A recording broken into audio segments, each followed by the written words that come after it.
In Cedar Falls, Montana, a small farming town nestled among rolling hills, 7-year-old Emma Walsh navigated life with a quiet confidence that left folks in awe. Born blind, Emma experienced the world through a symphony of sounds, scents, and textures, her intuition so keen it bordered on miraculous. Her parents, Sarah and Michael Walsh, had long since embraced their daughter's unique way of seeing, not with her eyes, but with her heart. Yet, a shadow hung over Cedar Falls. For 3 months, a massive Brahma bull named Diablo had terrorized the countryside after escaping from the Morrison Ranch.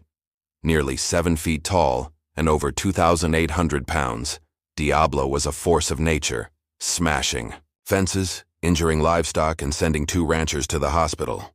His roars shook the valley, and no one dared cross his path. The town gathered in the Cedar Falls Community Center, fear thick in the air. Sheriff Tom Bradley, his face etched with worry, addressed the crowd. "We've tried everything: tranquilizers, professional wranglers, experts from Billings. Diablo's beyond control." Parents clutched their children, sharing tales of near misses with the rampaging bull. Kids no longer played outside. Farmers worked with rifles at hand, and the town felt caged. Robert Morrison, the rancher whose carelessness had freed Diablo, spoke up. "We may need to put him down. It's the only way to keep us safe." Emma, sitting between her parents, raised her small hand. "Mr. Morrison, why is Diablo so angry? Did something hurt him?" The room fell silent, adults shifting uncomfortably. How do you tell a child some creatures are too wild to save?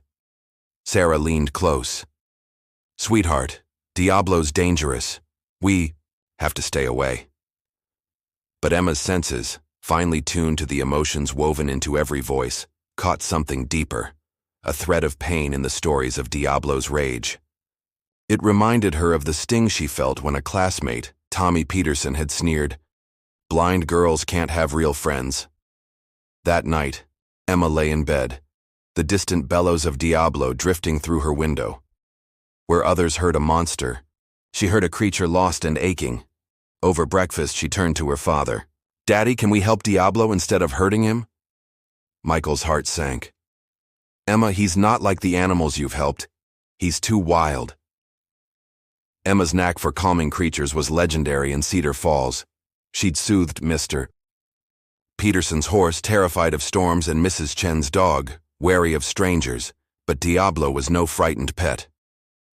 That afternoon, with Sarah at the market and Michael at work, Emma asked her grandmother, Rose, for a walk. Rose, who cherished Emma's independence, agreed, unaware of her granddaughter's plan. Emma's sharp hearing had pinpointed Diablo's roars to the abandoned Patterson field, a half-mile from home. As they approached, Rose's steps faltered. "Emma, where are we headed?" "I want to meet Diablo," Emma said, her voice steady. Before Rose could object, the ground shook with hooves, and Diablo loomed at the field's edge, snorting, head lowered in threat. Rose froze, her breath catching. But Emma stood still, her face tilted, listening. Beneath Diablo's growls, she heard rapid, shallow breaths, felt the earth quiver with his trembling, and sensed a loneliness so profound it echoed her own.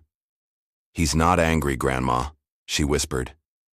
"He's scared and hurting." "Emma, we're leaving now," Rose hissed, pulling at her arm. Emma gently resisted, stepping toward the fence, hands outstretched. Diablo's snorts sharpened, but Emma noticed his slight backward shuffle, a sign of fear, not aggression.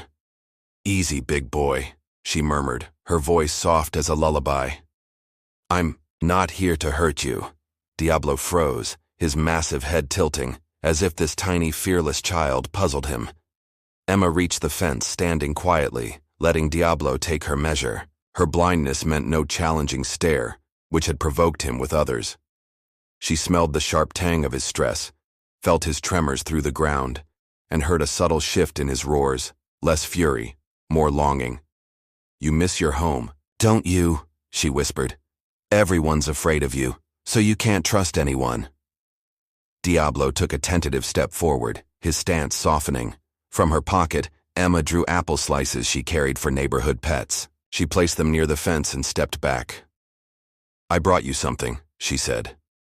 Diablo eyed the offering warily, but Emma's calm presence eased his guard. Slowly, he took the apples, his lips surprisingly gentle.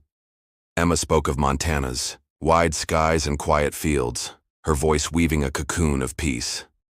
I think someone hurt you bad, she said.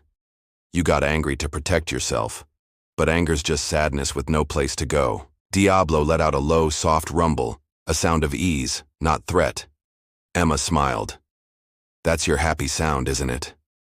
Rose, her fear giving way to wonder, whispered, Emma, how are you doing this? I'm listening to his heart. Emma replied, everyone hears anger, but I hear sadness. As they turned to leave, Diablo followed along the fence, his massive head low, reluctant to lose this new friend. I'll come back tomorrow, Emma called. You don't have to be alone. That evening, Sarah and Michael were horrified, then amazed, as Rose recounted the encounter.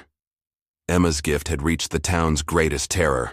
Word spread like wildfire, and the next day, Sheriff Bradley, ranchers, and Dr. Patricia Martinez, a veterinarian from Billings, joined the Walshes at Patterson Field. Bradley's voice was firm. If that bull charges, I'll have to shoot. But Emma, hearing Diablo's welcoming rumble, beamed. He remembers me. She offered more apples and carrots, her voice a gentle stream. Today she wanted to touch him. I'm going to pet him, she declared. Michael protested. Emma, it's too risky. But Emma sensed Diablo's steady breaths and relaxed frame. He wants me to, she said. He needs to feel loved. Dr. Martinez, tranquilizer gun in hand, nodded. Go slow, Emma. Emma approached, murmuring, I won't hurt you. Diablo lowered his head through the fence. Her small hand touched his rough forehead, and he sighed deeply, eyes closing, as if shedding months of fear. Good boy, Emma whispered, her voice thick with emotion. You've carried so much pain alone. The crowd gasped, then wept. Sheriff Bradley, a man hardened by years of duty, wiped tears from his cheeks. In 30 years, I've never seen anything like this, he told Dr. Martinez. It's a miracle. Diablo made soft, murmured sounds, leaning gently into Emma's touch. He's telling me his story, Emma said. Someone beat him with sticks and prods. He learned to hurt before being hurt, but he remembers being kind.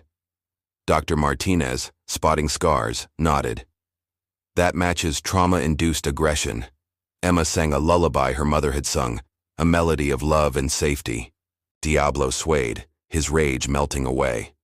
By the time she finished, he stood serene, a giant reborn. This is the most effective trauma therapy I've seen, Dr. Martinez said, her voice breaking. He's healing, Emma promised Diablo. I'll visit every day. You don't need to be angry anymore. As they left, Cedar Falls's fear began to dissolve, replaced by hope. 3 months later, Emma and Diablo's bond had transformed the town. Diablo, now living in a sanctuary beside the Walsh property, became a therapy animal, soothing other traumatized livestock. Built with donations from around the world, the sanctuary was a beacon of healing. Dr. James Morrison, an animal psychologist, studied Emma's techniques, calling them the Emma method, a blend of empathy, patience, and love over force. This 7-year-old has rewritten animal trauma recovery, he said. Emma's story, shared in documentaries and journals, reshaped how Cedar Falls saw differences. Schools taught empathy, citing Emma as proof that perceived limits could be strengths. At a ceremony, Mayor Patricia Chen gave Emma the Young Hero Award. She didn't just save a bull, Chen said. She restored our belief in kindness. Robert Morrison, guilt-ridden, sold his ranch to fund animal welfare. Sheriff Bradley volunteered at the sanctuary, and Dr. Martinez spread Emma's methods worldwide. Kids like Jason Wheeler, once uneasy, around Emma's blindness, now admired her. She showed me different people have special gifts, he said. Emma began teaching other children her techniques, building a legacy. Each morning she greeted Diablo. Good morning, beautiful boy. Ready to help more scared animals? His joyful rumble answered. At the sanctuary, Emma told visitors, "Fear comes from not understanding. Know someone's heart, and there's nothing to fear." Stroking Diablo's head, their bond, a blind girl and a once furious bull, proved. Love could mend the deepest scars. Cedar Falls and the world learned to see with the heart, finding miracles in the most unexpected places.